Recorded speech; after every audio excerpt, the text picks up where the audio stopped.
Olá, senhores. Eu sou o professor Noronha e vim apresentar para vocês algumas aulas de física. O tema da nossa aula será equações dimensionais e sistemas de unidades. Então, vamos começar definindo alguns termos de física. Por exemplo, a grandeza física. O que é uma grandeza física? Nós temos ideia da grandeza física como sendo algo que está associado a uma medida. Evidentemente, mais tarde, vamos definir o que é a medida física. Mas a grandeza física, para nós, corresponde exatamente à mesma ideia que se tem de substantivo em português. A grandeza física corresponde à ideia do substantivo em português. Da mesma maneira como a grandeza corresponde à ideia do substantivo em português, temos também a ideia do adjetivo. O adjetivo em português, para nós em física, chama-se a unidade. A unidade corresponde à ideia do adjetivo em português. Então, vamos apresentar aqui para vocês uma maneira que nós temos de comparar grandezas. Como se comparam as grandezas? Através das equações dimensionais. As equações dimensionais vão representar, então, para nós, a relação que existe entre grandezas. Essas grandezas podem ser classificadas de várias maneiras. Por exemplo, nós podemos classificar as grandezas em escalares e vetoriais. O que são as grandezas ditas escalares? São aquelas cuja soma se faz através de um processo escalar. O que são as grandezas vetoriais? Grandezas vetoriais são aquelas cuja soma se faz através da regra do paralelogramo. Então, quando nós somarmos grandezas vetoriais, nós estaremos somando, além dos seus valores, seus módulos, sua direção e seu sentido. As grandezas também podem ser definidas como fundamentais ou derivadas. O que são grandezas fundamentais? São aquelas que nós escolhemos arbitrariamente para sistemas de unidades. As grandezas derivadas são todas aquelas que serão definidas a partir dessas fundamentais. Para isso, nós usamos o chamado Teorema de Bridgman. O Teorema de Bridgman mostra para nós a relação que existe entre as grandezas derivadas e aquelas que foram estipuladas como grandezas fundamentais. Esta equação representa, então, a grandeza derivada G em função de grandezas fundamentais G1, G2, G3, G4, Gn, elevadas aos expoentes alfa, beta, gama, ômega. Observe que nesta equação nós estamos estabelecendo a relação que existe entre esta grandeza, que é a grandeza derivada, com estas grandezas que são as fundamentais, onde o G maiúsculo é a grandeza derivada, o K é uma constante matemática e o G minúsculo representam grandezas arbitrariamente escolhidas como fundamentais. Observe que algumas grandezas fundamentais clássicas são o comprimento, onde L é a dimensional de comprimento, a massa, que tem dimensional M maiúsculo, tempo, que tem dimensional T maiúsculo. Notaram que as dimensionais são representadas sempre por letras maiúsculas. Quando elas são fundamentais, elas aparecem assim, com essa forma simples. Vamos a alguns exemplos. Por exemplo, a área de um triângulo. Todos vocês sabem que a área de um triângulo é dada pelo produto da base, pela altura, pela constante matemática meio. Pegamos, por exemplo, a área de um retângulo. É a base, vezes a altura, vezes a constante matemática 1. Vamos pegar, por exemplo, a área da circunferência de círculo. É π vezes o raio vezes o raio. Geralmente se diz aqui o raio ao quadrado. Observe que em todas essas expressões para cálculo da área, o que nós tínhamos era sempre um número vezes duas dimensões de comprimento. Então, a área será, para qualquer figura imaginada, um número vezes um comprimento vezes um comprimento. Podemos, então, dimensionar, isto é, comparar a grandeza derivada área com as nossas grandezas consideradas fundamentais. Colocamos o símbolo entre colchetes, significando que é uma equação dimensional. Então, a dimensional de área é igual a dimensional de K, constante matemática, vezes duas vezes a dimensional de comprimento, isto é, comprimento ao quadrado. Vamos pensar nessa constante matemática. A constante matemática, ela independe do comprimento, independe da massa e independe do tempo. A sua dimensional será L a 0, M a 0, T a 0. O que significa? Que essa constante matemática não depende de comprimento, não depende de massa e nem depende do tempo. Observe, não se pode confundir uma constante matemática com uma constante física. As constantes físicas, às vezes, dependem de comprimento, massa, tempo ou outras grandezas relacionadas a ela. Mas a grandeza matemática terá sempre dimensional L0, M0, T0. Então, a equação dimensional de área será L ao quadrado, M a 0, T a 0. O que significa essa expressão? Que a área está vinculada a duas dimensões de comprimento, não está vinculada à massa, nem está vinculada a tempo. Por exemplo, se você pensar numa sala, se você dobrar uma das dimensões de comprimento dela, a sua área dobra. Se você, além de dobrar uma das dimensões, triplicar a outra, a sua sala terá uma área 6 vezes maior. Mas, se a sala estiver cheia de gente ou vazia, a área continua a mesma. Por quê? Porque a área independe de massa. Está na cara que a área independe de tempo. O que significa isso? Significa que depois de um ano, depois de 2 anos, a área continua exatamente a mesma. Vamos pegar um outro exemplo, a velocidade. Define-se a velocidade, fisicamente, como sendo a variação da posição na variação do tempo. Vamos então fazer a equação dimensional da velocidade. Vamos então colocar entre colchetes ΔS representando variação de posição, ΔT representando a variação de tempo. Quem é a variação de posição? É um comprimento. Quem é a variação de tempo? É um tempo. Substituindo então pelas suas correspondentes, ficamos com dimensional de velocidade será L m0 t a menos 1. O que significa essa fórmula? Significa que a velocidade está vinculada ao comprimento, não está vinculada à massa e está vinculada inversamente com o tempo. O que significa isso?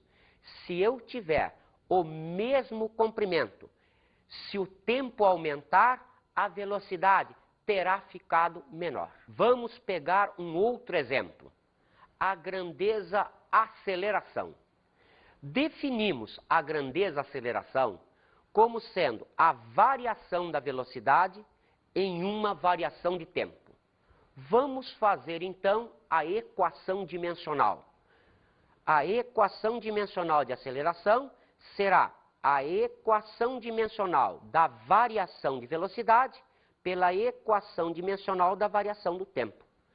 A equação dimensional da variação de velocidade é a mesma equação dimensional da velocidade que vimos no exemplo anterior.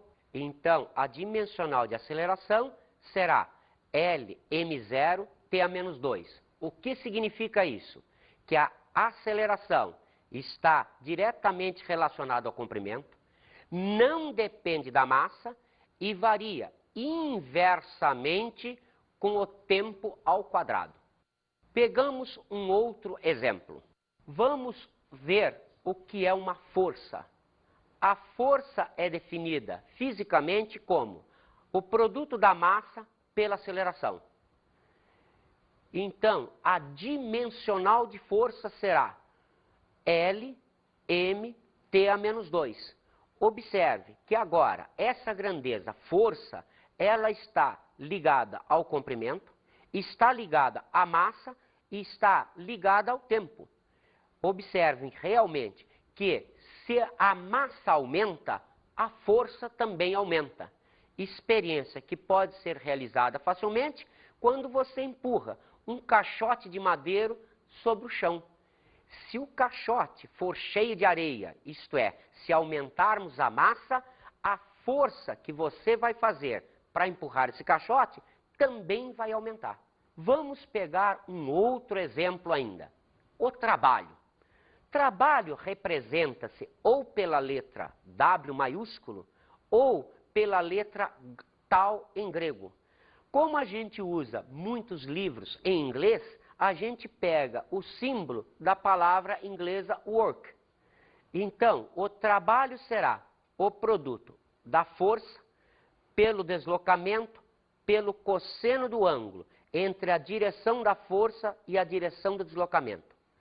Precisamos tomar cuidado com essa fórmula, porque esta fórmula só é possível se essa força for constante. Vamos ver futuramente situações onde essa força varia e, como tal, essa fórmula sofre alguma modificação. Então, o trabalho para uma força constante é dado por força por deslocamento pelo cosseno do ângulo entre a direção da força e a direção do deslocamento. Vamos, então, fazer a equação dimensional. A dimensional de trabalho será a dimensional da força pela dimensional do deslocamento pela dimensional do cosseno de θ. Então, fazendo-se a equação dimensional, encontramos L ao quadrado, M, T a menos 2.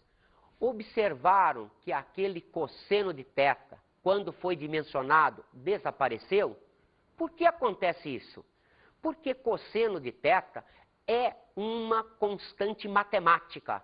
Se é uma constante matemática, não aparece, já que toda constante matemática tem dimensional L0, M0, T0, que corresponde a 1. Vamos ver, então, a equação de trabalho, onde temos duas variações de comprimento, temos uma massa e temos duas variações para tempo inversamente. Vamos, então, pegar um outro exemplo, a grandeza potência. Definimos a potência como sendo a relação entre o trabalho desenvolvido em um determinado intervalo de tempo e esse intervalo de tempo. Vamos, então, fazer a equação dimensional de potência. Então, a dimensional de potência será dimensional de trabalho pela dimensional do tempo. Que nessa expressão, a gente observa, outra vez, duas dimensões de comprimento, uma dimensão de massa e agora três dimensões inversas para tempo. Então, a dimensional de potência será L2 MT a menos 3. Vamos pegar ainda mais um exemplo. Vamos pegar a massa específica. Precisamos tomar muito cuidado em física com os termos usados. Massa específica representa a relação entre a massa de um corpo e o seu volume. É comum em física fazer-se confusão com outro termo chamado densidade. Isto daqui é a massa específica ou densidade absoluta. Quando falarmos apenas densidade, não será esta grandeza. Nós vamos ver futuramente, numa aula de hidrostática, como definirmos a densidade. Mas aqui o que nós temos é a massa específica, representando a relação entre a massa e o volume. Vamos então à dimensional. A dimensional de massa específica será a dimensional da massa pela dimensional do volume. Observe que isto vai nos apresentar L a menos 3, mt a 0. O que está significando isso? Está significando que a massa específica não depende de tempo. Realmente, se pegarmos um exemplo, como por exemplo, a massa específica da água, 1 grama por centímetro cúbico, ela é 1 grama por centímetro cúbico daqui a 10 anos, daqui a 20 anos, daqui a 50 anos. Mas, observe que ela varia inversamente com 3 dimensões de comprimento. O que quer dizer isso? Se um corpo tiver qualquer dimensão de comprimento aumentada, a sua massa específica será diminuída, porque o expoente aqui é um expoente negativo. Vamos ver então um dos usos das equações dimensionais. O princípio da homogeneidade das equações físicas. O que significa isso?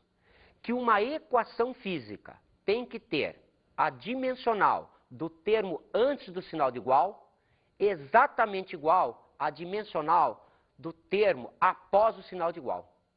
Então, vamos pegar como exemplo um exercício. A potência P da hélice de um avião depende do raio R dessa hélice, da velocidade angular e da massa específica do ar. Um aluno fica em dúvida se a expressão que demonstra a relação entre as grandezas é K, ômega 3, R a quinta, Mi, ou K, ômega 5, R a 3, Mi, sendo que K é uma constante adimensional, é uma constante matemática. Então, identifique a equação correta, justificando qual a sua afirmação. Observem que a melhor maneira de se resolver esse exercício é resolvendo a equação dimensional da potência da hélice do avião. Então, vamos pegar a solução. A potência dimensional será igual à dimensional da constante matemática, a dimensional da velocidade angular elevada a um alfa, a dimensional do raio elevada ao beta, a dimensional de massa específica elevada a gama. Como vocês estão vendo, é exatamente a aplicação do teorema de Bridgman. Cada grandeza derivada, ela é função de outras grandezas que eu estipulo arbitrariamente como fundamentais. Então, a equação dimensional de potência, vimos anteriormente, L ao quadrado, mt a menos 3. A constante matemática tem dimensional 1. Ômega, velocidade angular, tem dimensional t a menos 1. Observe o expoente alfa. O raio corresponde a um comprimento. Então está aqui como L elevado a beta. A massa específica, como vimos, é mL a menos 3. Observe que aqui escreveríamos T a 0. No meio das contas, nós não precisamos colocar isso, já que todo número diferente de 0 elevado a um expoente 0 é igual a 1. Então não colocamos. O que se observa? Observa-se que em relação à massa, 1 é igual a gama. Observa-se que em relação ao tempo, menos 3 é igual a menos alfa, significando alfa igual a 3. Quanto a L, observa-se, 2 igual beta menos 3, significando beta igual a 5. Portanto, a fórmula correta é potência igual K, ômega elevado a 3, R a 5, massa específica a 1. Como vocês viram, isso é um dos usos da dimensional. Não é o único uso. Nós temos outros usos para a dimensional. Vamos ver um outro exercício como exemplo. A famosa equação de Einstein. A energia igual a massa vezes a velocidade da luz ao quadrado. O exercício nos diz, se E tem dimensão de energia, M tem uma dimensão de massa, C representa a seguinte grandeza. As opções são força, torque, aceleração ou velocidade. Então, vamos fazer a equação dimensional para ver como se satisfaria essa solução. Observe, a energia dimensional será a massa dimensional vezes a dimensional de C ao quadrado. Como energia corresponde a trabalho, temos a energia mL2TA-2 igual a massa vezes C ao quadrado. Ou, desaparecendo a massa, L2TA-2 igual a C ao quadrado. Extraindo-se a raiz quadrada de ambos os termos, observamos LTA-1 igual a C. Observem que essa é a dimensional de velocidade, que é, então, a opção letra D de dado. Sistemas de unidades. Vamos, então, observar que, muitas vezes, quando escolhemos uma unidade, ela fica muito grande para aquilo que a gente precisa, ou, às vezes, muito pequena. Então, usamos, junto com a unidade, alguns prefixos que aumentam ou diminuem essa unidade. Os principais prefixos que aumentam são deca, significando 10 a 1. Depois, hecto, significando 10 a 2. Quilo, significando 10 a 3. Observe, fisicamente, quilo significa 1000. Então, uma massa não pode ser referida como 1 quilo. É 1 quilograma, porque quilo é o prefixo que significa 1000. Depois, mega, significando 1 milhão, 10 a sexta. Giga, significando 10 a nona. Tera, significando 10 a 12. Peta, significando 10 a 15. Esa, significando 10 a 18. Esses prefixos, então, servem para aumentar o valor da unidade. Vamos ver agora os prefixos que representam a diminuição da unidade. Então, desce significa 10 a menos 1 ou 1/10. Cente significa 10 a menos 2 ou 1/100. Mili significa 10 a menos 3 ou 1/1000. Micro significa 10 a menos 6. Nano significa 10 a menos 9. Pico significa 10 a menos 12. Fento significa 10 a menos 15. Ato significa 10 a menos 18. Estes dois prefixos são pouco usados, bastante usados, porém, em termos de eletricidade. Em capacitores, usamos muito esses prefixos, porque a nossa unidade básica, que é o farad, é muito grande. Então, precisamos usar prefixos diminutivos para cálculo dos capacitores. Cuidado! Um angstrom é uma unidade de comprimento que vale 10 a menos 10 metros. Angstrom não é prefixo. Vamos apresentar, então, as 7 grandezas fundamentais do SI. Chama-se o SI o Sistema Internacional de Unidades. O Sistema Internacional de Unidades foi estipulado tentando se fazer um sistema universal para se usar em todos os livros didáticos, ingleses, franceses, brasileiros, portugueses, de tal maneira que um estudante, estudando no Brasil, pudesse acompanhar o mesmo sistema de unidades nas demais línguas. Vamos então observar, primeiro, a unidade de comprimento. A unidade de comprimento é o metro. Segundo, a unidade de massa chama-se quilograma. Observe o prefixo quilo, que significa 10 à terceira. Então, um quilograma vale 1000 gramas. Terceiro, o tempo. A sua unidade é o segundo.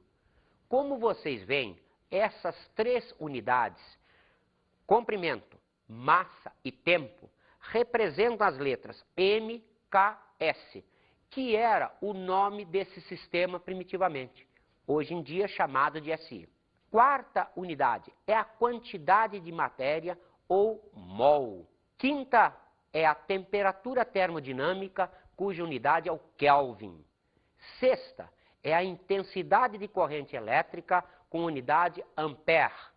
Sétima, a intensidade luminosa, cuja unidade é a candela.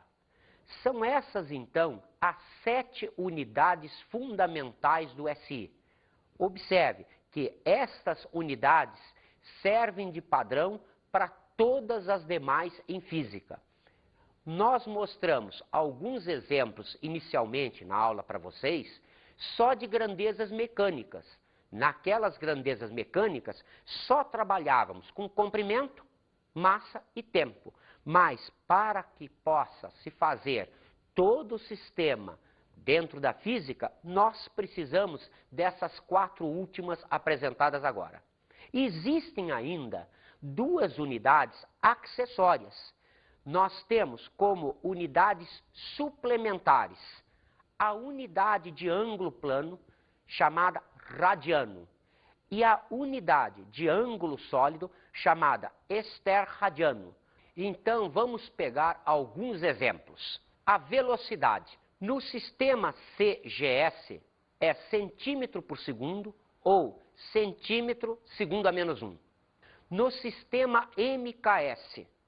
No sistema MKS, que se confunde com SI, é metro por segundo ou metro segundo a menos 1. No sistema técnico MKGF-S, metro por segundo ou metro segundo a menos 1. E existe uma unidade fora dos sistemas, mas que é muito usada, é o quilômetro por hora, tal que 36 km por hora corresponde a 10 metros por segundo. Vamos pegar um outro exemplo, a aceleração. No sistema CGS, centímetro por segundo ao quadrado ou centímetro segundo a menos 2. No MKS, que é o SI, metro por segundo ao quadrado ou metro segundo a menos 2. No sistema MKGFS, metro por segundo ao quadrado ou metro segundo a menos 2. Aqui não temos outras unidades fora do sistema. Vamos a outro exemplo, a força. No sistema CGS é a Dina, símbolo de YN. No sistema MKS, que é o SI, é o Newton. No sistema técnico é o KGF, quilograma-força. Vamos então a um exercício. Vamos ver qual é a relação entre o Joule e o erg. O Joule é a unidade de trabalho no sistema MKS ou SI. O erg é a unidade de trabalho no sistema CGS. Então vamos ver como resolver isso através de uma dimensional. Como são unidades de trabalho, colocamos a dimensional de trabalho. L2, MT a menos 2. Agora, vamos colocar para o SI, MKS, Joule, que é o trabalho, o comprimento ao quadrado, a massa vezes o tempo a menos 2. Repetimos para o sistema CGS. Então, o trabalho é erg, a unidade de comprimento ao quadrado, vezes a massa, vezes segundo a menos 2. Agora, vamos dividir membro a membro essas duas expressões. Joule sobre erg, metro quadrado sobre centímetro quadrado, quilograma sobre grama, segundo a menos 2, segundo a menos 2. Na divisão, esse termo vai desaparecer. Transformando, como os vimos naquela tabela, os prefixos nas suas potências 10, substituímos centi por 10 a menos 2.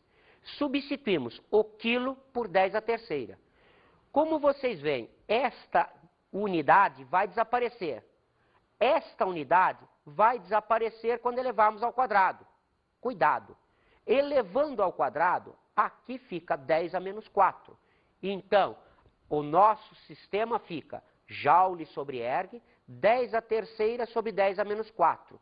Matematicamente, resolvemos, subtraindo algebricamente os expoentes. Ficamos, então, com joule igual a 10 a sétima ergs. Observe que acabamos de achar a relação entre joule e erg.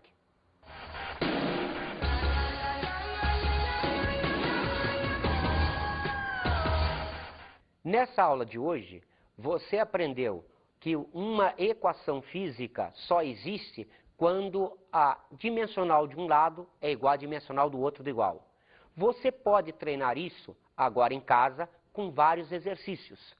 Também podemos fazer vários exercícios tentando ver a relação entre diferentes unidades. Por exemplo, a unidade de pressão no SI chama-se Pascal.